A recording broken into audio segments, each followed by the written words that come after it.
नमस्कार। पॉडकास्ट की दुनिया में एक बार फिर आप सभी का स्वागत करता हूं दोस्तों।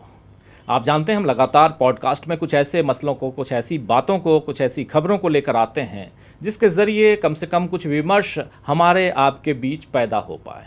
और लगातार आप देख रहे हैं कि देश में एक दूसरा विमर्श चल रहा है विकसित भारत का, यानी भारत 2047 में या 2047 तक कैसे विकसित हो जाए, डेवलप्ड कंट्रीज़ में हमारे देश की गिनती होने लगे, इसके लिए नरेंद्र मोदी लगे हुए हैं, ऐसा कहा जा रहा है, ऐसा दावा कर रहे हैं।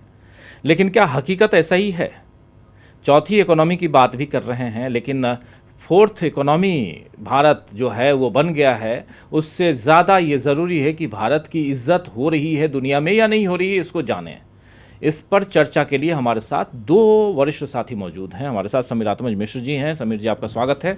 और साथ में हमारे साथी अतुल सिन्हा जी हैं। अतुल जी, आपका भी स्वागत। और ये बात इसलिए यहाँ कर रहा हूँ कि एक तरफ नरेंद्र मोदी 11 साल सत्ता पर काबिज, 11 साल के प्रधानमंत्री और मजबूत प्रधानमंत्री होने का दावा पेश करने वाले नरेंद्र मोदी के सामने चुनौतियाँ इतनी आ गई हैं कि क्या बताऊँ। अभी अभी सुबह सुबह खबर मिली कि एक अमेरिका गए एक छात्र को अमेरिका के एयरपोर्ट पे, नेवार्क एयरपोर्ट पर, उसको पटक के उसके ऊपर पीठ पे जूता रख के हथकड़ियाँ लगाई गईं और वापस भेज दिया गया। वो छात्र पीटा भी गया। वो छात्र वहाँ अपने सपने को पूरा करने गया था। वो रो रहा था, चिल्ला रहा था, कह रहा था मैं पागल नहीं हूँ, लेकिन हथकड़ियाँ लगाकर भेज दिया गया। एक जो परिस्थिति है, और ऐसे में बहुत तकलीफ होती है अतुल जी कि ऐसी भयावह तस्वीरें हम लोगों ने पिछले 2 महीने में हमने देखी हैं। डोनाल्ड ट्रंप आ जाए, सत्ता पे काबिज हों, उसके लिए जब राष्ट्रपति का चुनाव हो रहा था तब याद कीजिए कि यहाँ हवन, कीर्तन, पूजन सब कुछ चल रहा था। लेकिन उनके बनने के बाद से भारत और अमेरिका के रिश्ते कैसे हो रहे हैं, उसकी बानगी जब वहाँ से डिपोर्ट किए जा रहे लोगों को आप देखिए, छात्रों को देखिए, या लोग जो वहाँ रह रहे हैं उनको देखिए, हथकड़ियाँ, बेड़ियाँ लगाकर अगर आप वापस भेज रहे हैं तो भारतीयों की इज्जत क्या है फिर अमेरिका में? तो चिंता का विषय है। बिल्कुल राजीव जी, ये चिंता का विषय है। और पिछले दिनों जिस तरह से डिपोर्ट किए गए वहाँ से हज़ारों की संख्या में भारत में नागरिक, और नरेंद्र मोदी की सरकार ने उस पर कुछ भी नहीं कहा। और अब ये लगातार कहा था संसद में सवाल में एस जयशंकर ने कहा था कि वो चूंकि उनके यहाँ का कानून है, हाँ। उस कानून का पालन करना हमारा कर्तव्य बनता है, और उस कानून में ये है कि हथकड़ी लगा के भेजा जाए। लेकिन दूसरे आप विरोध जता सकते थे। हाँ, बाकी दुनिया के और देश भी थे, उनके नागरिक भी आए थे, और जिनको ऐसे जबरन भेजने की कोशिश की गई उन्होंने कहा आप रखो, हम खुद बुलाएंगे उनको। बिल्कुल। तो उनके देशों की सरकारों ने ऐसे नहीं स्वीकार कर लिया कि आप हमारे नागरिकों को इतने अपमानजनक तरीके से, अमानवीय तरीके से, अपमान और सम्मान तो अलग चीज़ है, वो अमानवीय तरीका बिल्कुल था। और अमेरिका जिस चीज़ के लिए जाना जाता रहा इतने लंबे समय तक कि भाई ये कितनी बड़ी महाशक्ति है, और दुनिया जहान के जो भारत समेत दुनिया के तमाम देशों के विद्यार्थी वहाँ पढ़ने जाते रहे हैं। और ठीक है, वहाँ भारतीय विद्यार्थियों की संख्या 33% तो है, करीब 3.5 लाख भारतीय विद्यार्थी नंबर 1 पे है जी। 3,33,000 से ज़्यादा भारतीय जी। और चाइना नंबर 1 पे था। चाइना के साथ अमेरिका का संबंध धीरे धीरे बिगड़ने लगा। भारत नंबर 1 पे आ गया। चाइना 2,70,000 प्लस में है चाइनीज स्टूडेंट, जबकि भारतीय स्टूडेंट 3,33,000 से ऊपर है। 2,77,000 चाइना और 3,33,000 के लगभग भारतीय, और यानी नंबर 1 पे भारत जा रहे हैं। यार पैसे दे रहे हैं वो आपको। हाँ, पैसे दे रहे हैं, मुफ्त में नहीं जा रहे हैं, और आपकी सारी शर्तों को मानते हुए आपके नियमों के अंतर्गत ही वो वहाँ और चलिए एक मिनट के लिए ये मान लिया कि इस स्टूडेंट ने, इस छात्र ने कोई गलती की, इमिग्रेशन नियम का 1 मिनट के लिए मान लिया पालन नहीं किया, तो कुछ ह्यूमन राइट्स, कुछ मानवीय आधार कुछ तो होता है। उसके लिए ये सजा थोड़ी है। पलट के पीठ से को जूते से रौंद के हाथ में हथकड़ियां लगा के आप उसको वापस भेज रहे हैं, ये कौन सा कृत्य है? ये तो अमेरिका की बात है। लेकिन जब भारत की बात की जाए तो भारत में विपक्ष विरोध जता रहा है। अभी देख रहे थे थोड़ी देर पहले कांग्रेस पार्टी की तरफ से प्रेस कॉन्फ्रेंस सुप्रिया श्रीनेत ने किया, आप ही बता रहे थे अतुल जी। लेकिन प्रेस कॉन्फ्रेंस उनकी हुई है, मगर नरेंद्र मोदी जी की सरकार क्या कर रही है? क्या नरेंद्र मोदी जी की सरकार इतनी हिम्मत करेगी कि अमेरिका से पूछ ले कि हमारे छात्र के साथ ऐसा अमानवीय कृत्य आपने क्यों किया? वो इतने बड़े जो ऑपरेशन सिंदूर का जहाँ तक नाम लेते हैं, दोनों देशों के बीच सीज़ फायर की ही बात ले लीजिए ना, उसमें 11 बार ट्रंप कहते हैं, लेकिन अब तो 12 गिनती के 12-13 हो गए 12-13 हो गए, और वो कहते रहेंगे अभी आने वाले दिनों में भी लगातार। तो क्या इस पे मोदी एक शब्द इन्होंने बोला? कभी नहीं बोला। पता नहीं, शुरू में वो अमेरिका गए, वहाँ जय मोदी और हर हर मोदी के नारे लगवा करके अपने आप को ये साबित करने की कोशिश की कि दुनिया में उनका डंका बज रहा है जी। लेकिन क्या डंका बज रहा है वो आप देख सकते हैं इस हाल के घटनाक्रमों में। नहीं, ये चिंता का विषय है अतुल जी, ये चिंता का विषय है कि हमारी विदेश नीति कहाँ चल। हम लोग कई मंचों से इस विषय में चर्चा करते रहे हैं, लेकिन आज का जो ये घटनाक्रम है उस आधार पे तो समीर जी ये देखना होगा कि आखिर सचमुच हमारा देश इतना नीचे चला गया है कि दुनिया का कोई भी देश, किसी भी देश का इमिग्रेशन अधिकारी आपको पलट के आपको जूतों से रौंद के और आपको वापस भेज देगा। ये कौन सा कृत्य और कहाँ हैं हम?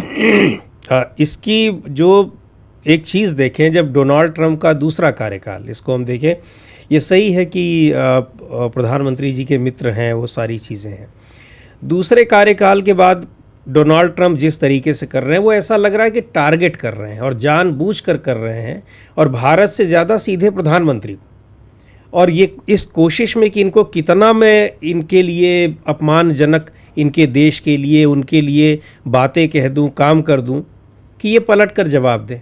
लेकिन धैर्य की परीक्षा ले रहे हैं और धैर्य दिखाई पड़ रहा है प्रधानमंत्री का। तो एक काम किया, उसके बाद फिर लगा कि हाँ ये तो स्वीकार कर लिए, जैसे जब वहाँ से अवैध प्रवासियों को यहाँ भेजा जा रहा था, टैरिफ किया, दुनिया के सारे देश प्रोटेस्ट कर रहे हैं, हम जो कहते चले जा रहे हैं स्वीकार करते चले जा रहे हैं। उसके बाद ये सीज़ फायर को लेकर ये चीज़ें, तो अब ये जिस तरह की ये घटना आज हुई है वहाँ पर, ऐसी आने वाले दिनों में और दिखाई पड़ेंगी, क्योंकि उनको लग रहा है कि ये तो ऐसे देश के लोग हैं जो देश कुछ भी कर दो इनके खिलाफ वो बोल ही नहीं सकता है। देखिए, एक छोटा सा देश यूक्रेन, जी हाँ, छोटा सा देश यूक्रेन के राष्ट्रपति जाते हैं जेलेंस्की, वोलोदिमीर जेलेंस्की। तस्वीरें पूरी दुनिया ने देखी कि वोलोदिमीर जेलेंस्की ने बिल्कुल आंख में आंख डालकर बात की। हाँ। उसने बिल्कुल जहां अपोज करना था अपोज किया, वापस वहां से उठ के चले गए। डोनाल्ड ट्रंप ने भी कहा गेट आउट, ये भी निकल लिए।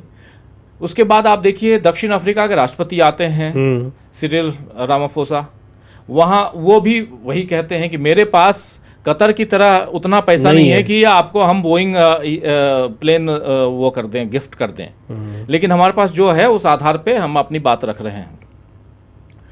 तो अगर दक्षिण अफ्रीका या यूक्रेन ये अगर वहाँ पर विरोध जता सकते हैं, तो हमारे प्रधानमंत्री कौन सा धैर्य आप किस धैर्य की परीक्षा दे रहे हो यहाँ पे? वही तो आप विरोध जताइए ना।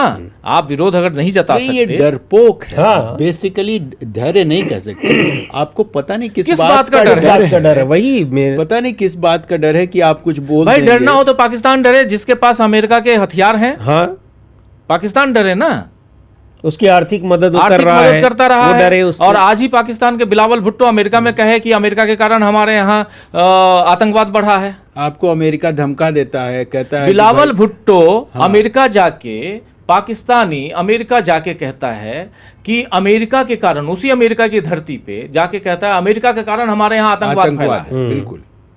लेकिन हमारे देश के प्रधानमंत्री ये नहीं कहते कि अमेरिका तुमने पाकिस्तान को पैसा दिया और उस पैसे से वर्ल्ड बैंक आपने पाकिस्तान को पैसा दिया, IMF आपने पाकिस्तान को पैसा दिया, ADB यानी एशियन डेवलपमेंट बैंक आपने पाकिस्तान को पैसा दिया, उससे पाकिस्तान अपने यहाँ आतंकवाद को बढ़ावा देता है और भारत पर खतरा मंडराता है। ये बात कहने में आंख डाल के कहने में क्या शर्म आती है। 11 साल के आप और 2047 के सपने दिखा रहे हैं, विकसित भारत का सपना, लेकिन एक छात्र आप देखिए, यूक्रेन में जो घटना घटी, उस घटना के बाद जब 3 साल पहले जब युद्ध की शुरुआत हुई थी, आप याद कीजिए, वहां कितने छात्र वहां से वापस आ गए। बिल्कुल, छात्र वापस आ गए। इन्होंने कहा कि हमने वापस करवा लिया। यहाँ मोदी जी के जो भक्त लोग थे वो कहने लगे कि मोदी जी ने वार रुकवा दी और छात्रों को वहां से निकाल लिए। वो छात्र धरना प्रदर्शन कर रहे थे कुछ दिन पहले इसी दिल्ली में और जंतर मंतर पे। आज तक उन छात्रों का क्या हुआ? नरेंद्र मोदी की सरकार ने उन छात्रों को कहीं और एडमिशन करवाया कि नहीं करवाया, पता नहीं। तो छात्रों के साथ, युवाओं के साथ, जिन युवाओं के दम पे आप सत्ता पर काबिज हुए, जिन युवाओं को का आह्वान आप करते रहे, वही उन युवाओं को आप क्या कर रहे हैं? उनके लिए कोई नौकरी, रोजगार, छात्र, पढ़ाई, उनको क्यों जाना पड़ रहा है अमेरिका? और वो आप तो अपने यहाँ करो ना। तो देखिए, ये तो एक घटना आज सामने आई है। और अगर कांग्रेस की प्रेस कॉन्फ्रेंस को ही देखें तो उसमें उन्होंने जो हवाला दिया है उसमें साफ साफ कहा है कि ऐसी हर रोज़ 3-4 घटनाएं होती हैं जो कि सामने नहीं आती हैं। हाँ, अब इसका तो वहाँ पर एक कोई भारतीय था जिसने ये वीडियो बना लिया और उसने सोशल मीडिया पर डाल दिया, लोगों को पता चल गया। ये सारी चीज़ें जो अभी अतुल जी कह रहे हैं कि आखिर क्या है ये, कि क्यों इतना डर है। डर निश्चित तौर पर उसके पीछे बहुत सारे कारण होंगे। आप ये भी देखिए कि डोनाल्ड ट्रंप, जिसके लिए दुआ की गई, वहाँ पर इतना चुनाव प्रचार किया, एक पूरा देश की जो अपनी विदेश नीति है उसको ताक पर रखते हुए डोनाल्ड ट्रंप के लिए नारे लगाए प्रधानमंत्री मोदी ने। वो अपने शपथ ग्रहण समारोह में बुलाते नहीं हैं। और सुब्रमण्यम स्वामी की माने, क्योंकि इसका खंडन भी सरकार की ओर से नहीं आया है, कि हमारे विदेश मंत्री वहाँ डटे रहते हैं हफ्तों कि वो एक इनविटेशन हासिल कर रहे हैं, तब भी नहीं मिला। लेकिन शपथ ग्रहण के तीसरे चौथे दिन ही प्रधानमंत्री बिना बुलाए वहाँ चले जाते हैं। और जाने के बाद भी क्या होता है, किस तरीके से डोनाल्ड ट्रंप उनसे मिलते हैं, अपमानित हो रहे हैं। इतना अपमानित हो रहे हैं। और उसके बाद आपके नागरिकों को कैसे वो भेज रहा है, यानी जो अभी हमने कहा कि वो बार बार ये दिखा रहा है कि मैं आपको कितना जलील कर रहा हूँ, लेकिन आप सुनने को तैयार नहीं है, आप प्रोटेस्ट तक नहीं दर्ज करा पा रहे हैं। और आप देखिए इंटरनल स्थिति क्या है अमेरिका की इस समय। हाँ, जो खुद ही वो क्या हालत है वहाँ, 3 दिनों से जो हिंसा हो रही है लॉस एंजल्स का, देखिए क्या हाल हो गया जी। है। इतने आगजनी और उस पे भी ट्रंप की जो सख्ती है जिस तरह की है, कितना अमानवीय तरीके से ट्रंप अपना प्रशासन चला रहे हैं, ये उसका एक उदाहरण है कि जिस तरह से लॉस एंजल्स की घटनाएं हो रही हैं और ये आने वाले वक्त में बढ़ेंगी ही। कहते हैं कि कोई जो मास्क लगाया हुआ दिखे उसको आप मतलब हटा दीजिए आज ही वॉल स्ट्रीट जर्नल ने, अमेरिकन अखबार ने एक आर्टिकल छापा है और कि अमेरिका से भारत का भरोसा कैसे टूट रहा है। इसी पे भारत के लिहाज से चिंता करते हुए कि भारत का भरोसा टूट रहा है अब अमेरिका से, क्योंकि अमेरिका जिस ढंग से बिहेव कर रहा है जी, उस बिहेवियर को अब भारत कब तक बर्दाश्त करेगा। सही है, ये उस लिहाज से एक अखबार, एक संपादक या जिसने भी लिखा है उस लिहाज से बिल्कुल सही है। लेकिन दूसरी जगह, क्योंकि वही है बात, वहाँ फिर आ जाती है कि आप अवैध प्रवासी कह के आप हथकड़ी लगा के भेज रहे हैं, आप ह्यूमैनिटी का कोई वहाँ पर मिसाल ही नहीं है। आप मानवीय आधार पे किसी ढंग से उनको आप क्या कह रहे हैं, एलियंस कह रहे हैं, आप उनको भारतीय भी नहीं कह रहे हैं। जब भेजे आप याद कीजिए जी, एलियंस, आप एलियंस कह रहे हैं, किसी दूसरे प्लेनेट से आए हैं। तो खैर, तो ये एक चिंता का विषय पूरी दुनिया में तो है। लेकिन हम जब भारतीय हैं, हम जब इंडियन हैं और इंडिया में बैठे हैं, और जब नरेंद्र मोदी अपने सुखमय जीवन के 11 साल पूरे कर लिए, सुखमय जीवन इसलिए क्योंकि भाई प्रधानमंत्री के पद पे अगर लगातार बैठा रहा कोई आदमी तो उसका जीवन कितना सुखमय होगा, आप हम कल्पना कर ही सकते हैं।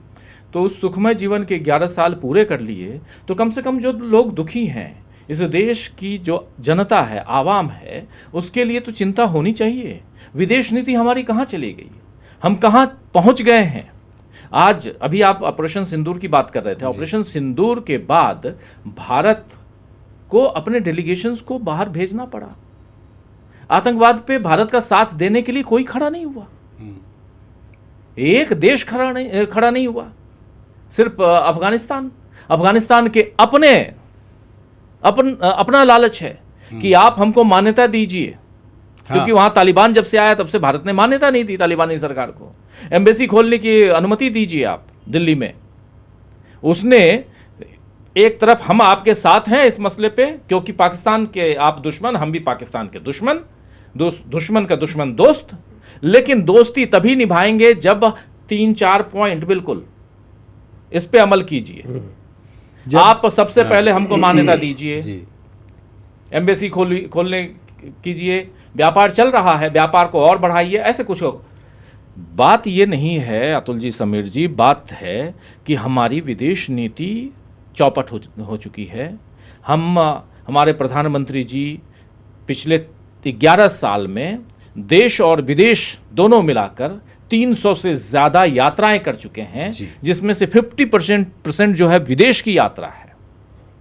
भले वो अमेरिका 11 बार गए हों तो उसमें वो 11 बार भी जुड़ा हुआ है, भले इंग्लैंड वो 4 बार गए हों तो वो 4 बार जुड़ा हुआ है, लेकिन वो 150 और 50% मान लें।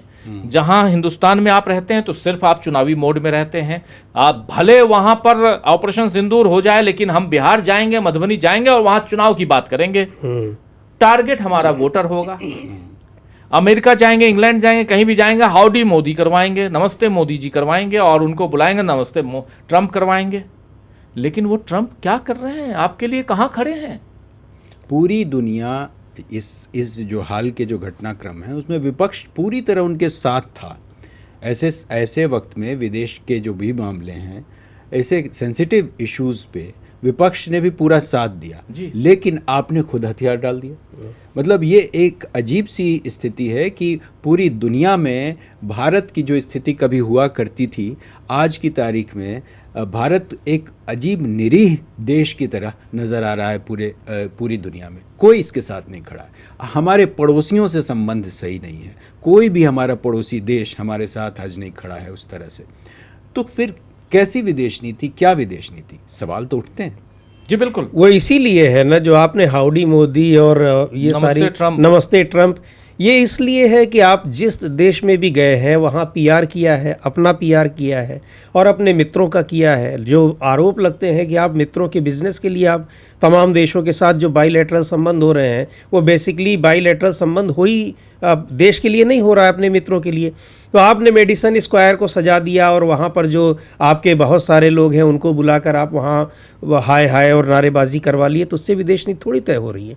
आपको लग रहा है कि ये विदेश नीति तय हो रही है, और जब आया सामने तो सामने दिखाई पड़ गया कि क्या हम कर रहे थे अभी तक।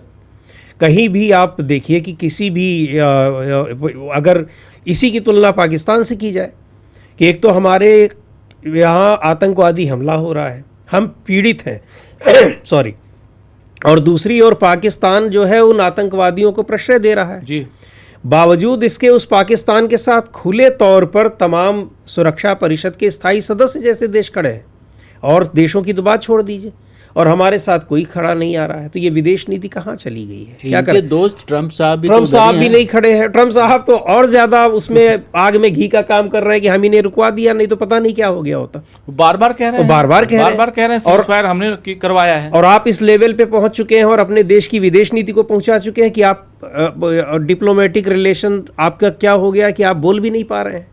ये बड़ी अजीबोगरीब चिंता का विषय है, बहुत चिंता का विषय है कि मोदी जी आखिर चुप क्यों हैं। लेकिन मोदी जी से ये अपील जरूर है कि वो जो कुणाल जैन, जो इंडियन अमेरिकन एंटरप्रेन्योर है, जिसने वीडियो बनाकर जी नेवार्क एयरपोर्ट अमेरिका में जिस समय इस छात्र को पीटा जा रहा था, उसको नीचे लेटाकर पीठ के बल करके और जूते से रौंदा जा रहा था, जिस वक्त उसके हाथ में हथकड़ियाँ बांधी जा रही थीं, हाथ पैर में बेड़ियाँ, और उसके बाद उसको भेजा गया वापस। उस आदमी ने लिखा है अपने ट्वीट में कि मैं जाकर इमिग्रेशन के अधिकारियों से बोला कि चूंकि ये सामने वाला जो बंदा है हिंदुस्तानी, वो हिंदी और हरियाणवी बोल रहा था जी, तो इंग्लिश नहीं बोल पा रहा था। तो मैं बोला कि अगर आपको मेरी मदद चाहिए तो मैं मदद करने के लिए तैयार हूँ कि दुभाषिया का काम, ट्रांसलेट कर दो। हाँ, जो ट्रांसलेटर का काम जो होता है, तो वो करने के लिए तैयार हूँ। लेकिन वो लोग तैयार नहीं हुए, मगर उस आदमी ने वीडियो बनाकर साझा किया ट्विटर के जरिए, हम लोगों तक, पूरी दुनिया तक वो बात आ चुकी है जी। सवाल ये नहीं है कि किसने वीडियो बनाया किसने नहीं बनाया, सवाल ये है कि नरेंद्र मोदी जी, क्या एक छात्र, ये तो एक का किसी ने वीडियो बना दिया तो हम लोग इस पे चर्चा कर रहे हैं, पता लग गया कितने होंगे ऐसे? हाँ। कितने होंगे? क्या मोदी जी ऐसे छात्रों के साथ आप अच्छा कर रहे हैं? आपको क्या आज की तारीख में सीधे डोनाल्ड ट्रंप से बात नहीं करनी चाहिए? क्या ऐसे मसले पे आपको दूसरे देशों के साथ संबंध प्रगाढ़, मजबूत, घनिष्ठ और बिल्कुल आत्मीय नहीं करना चाहिए? आप ऐसी बहुत सारी यात्राओं में जाते रहते हैं, आप ब्रिक्स में भी जाते हैं, G7 में आपको नहीं बुलाया गया था, हाय तौबा मचा हुआ था। आप अब कनाडा जा रहे हैं, 15 से 17 तारीख तक कनाडा में रहेंगे। आपकी मुलाकात वहाँ मोदी जी की मुलाकात ट्रंप जी से होती है कि नहीं, ये भी देखना होगा। होगी भी तो गले और मिलेंगे। हाँ, अगर गले पड़ेंगे। हाँ। लेकिन जो भी रहे वो हो मुलाकात, मैं चाहता हूं मुलाकात होनी चाहिए, बात होनी चाहिए, और कम से कम अपनी बात नरेंद्र मोदी इतने मजबूत अगर नेता हैं, कहते हैं उनके लोग बहुत मजबूत हैं, अगर इतने मजबूत हैं तो भारत के पक्ष को मजबूती के साथ रखें। बोले हमारे देश के एक भी नागरिक के साथ आपने अगर गलत किया तो हम बर्दाश्त नहीं करेंगे। क्या आप कहेंगे ऐसा? अमेरिका हमेशा हमेशा हम लोगों के साथ में ऐसा किया है। आप याद कीजिए, एक खबर और आई थी जब अटल बिहारी वाजपेयी की सरकार और हमारे यहाँ रक्षा मंत्री जॉर्ज फर्नांडिस थे। जॉर्ज फर्नांडिस अमेरिका गए, उनके कपड़े उतरवा लिए। बिल्कुल। हाँ, जांच के नाम पे, जांच के नाम पे देश के रक्षा मंत्री देश के रक्षा मंत्री जा रहे हैं, जिनका एक प्रोटोकॉल है। आपने अमेरिकन एयरपोर्ट पे आपने उनके कपड़े उतरवा लिए। तो बीजेपी की सरकार इतनी कमजोर क्यों हो जाती है, मुझे नहीं समझ में आता है। और अमेरिका को लेकर खास तौर पर, और अमेरिका को लेकर खास तौर पर हमारा अमेरिका के साथ उस समय भी जब 71 का वार हुआ, इंदिरा गांधी थी उस समय भी हमारा अमेरिका के साथ में अच्छे संबंध नहीं थे। लेकिन इंदिरा गांधी ने कह दिया था आप 7वां बेड़ा भेजिए या 8वां भेजिए, हम यहाँ हैं और हम लड़ेंगे, और उस मजबूती के साथ लड़ेंगे। पाकिस्तान के साथ लड़ी और दुनिया का नक्शा बदल डाला। पाकिस्तान से पूर्वी पाकिस्तान को अलग किया और बांग्लादेश बनाया। आज इतनी हिम्मत है कि आपने, मोदी जी कह दें कि आपने मेरी अनुमति के बिना सीज फायर वर्ड कैसे आपने इस्तेमाल कैसे कर दिया दो देशों के बीच, जबकि शिमला समझौता है। कहेंगे ये बिल्कुल 11 साल की उपलब्धि क्या यही है कि हिंदुस्तानियों को बाहर पीट कर भगाया जा रहा है? यही उपलब्धि है जो नरेंद्र मोदी कहते थे कि आप देखिएगा अगले 5 साल में पासपोर्ट लेके कहीं जाएंगे तो लोग सैल्यूट करेंगे। पासपोर्ट हमारा कहाँ गिर गया है? रैंकिंग देखिए पासपोर्ट की जी। तो इसलिए दुखद है। हम लोग इस पे और चर्चा करेंगे, लेकिन इस पॉडकास्ट में मेरा ख्याल है आज इतना ही। और बहुत गंभीर चिंता का विषय है कि मोदी जी को, उनकी सरकार को भारतीयों के प्रति, जो खासकर विदेश में हैं, उनके प्रति इतनी संवेदनशीलता होनी चाहिए, संवेदनाएं होनी चाहिए उनके प्रति जो हो रहा है। और दूसरी चीज़ कि भारत का साथ देने वाला कम से कम कुछ देश हो, दिखे कि हाँ ये पहले तो हम कहते थे रूस हमारे साथ है, कहते थे हमारा पड़ोसी जो है पाकिस्तान छोड़ के, चीन छोड़ के सारे पड़ोसी हमारे साथ हैं। हमने पाकिस्तान और चीन को छोड़ के हमने सबके लिए मदद की। हमने बांग्लादेश के लिए मदद की, हमने म्यांमार के लिए मदद की, हमने भूटान के लिए मदद की, हमने भूकंप आया तो बताओ और खुलकर वो पाकिस्तान के साथ खड़ा है, हमारे विरोध में खड़ा है। हमने श्रीलंका में लिट्टे के समय राजीव गांधी की हत्या उसी कारण हुई। हमने श्रीलंका में सेना भेजा, हमने मालदीव के लिए किसके लिए मदद नहीं की? आज किसके साथ आपके संबंध अच्छे नहीं है? समझना चाहिए नरेंद्र मोदी जी को, उनकी विदेश नीति को। जी, इस चर्चा को यहीं समाप्त करते हैं आज के लिए फिलहाल। जी, बहुत बहुत शुक्रिया दोस्तों। हम लोग जो चर्चा कर रहे थे, ये गंभीर चर्चा, लेकिन कुछ बातें जो हम अपनी बोलचाल, अपनी भाषा, अपनी बातचीत, उसके आधार पे आप लोगों तक पहुंचाना चाहते हैं, लेकिन इसकी गंभीरता को समझने की ज़रूरत है कि आखिर देश जा कहाँ रहा है। ज़रा आप भी सोचिएगा। अगले पॉडकास्ट में कुछ और लेके आएंगे हम तीनों, और साथ में आप सब तो रहेंगे ही। पॉडकास्ट अगर पसंद आए तो इसे शेयर ज़रूर कीजिए। बहुत बहुत शुक्रिया, नमस्कार। आप सबको भी शुक्रिया भाई, आप लोगों को शुक्रिया नहीं कहा, बहुत बहुत शुक्रिया आप लोगों को भी, बहुत बहुत शुक्रिया दोस्तों, नमस्कार।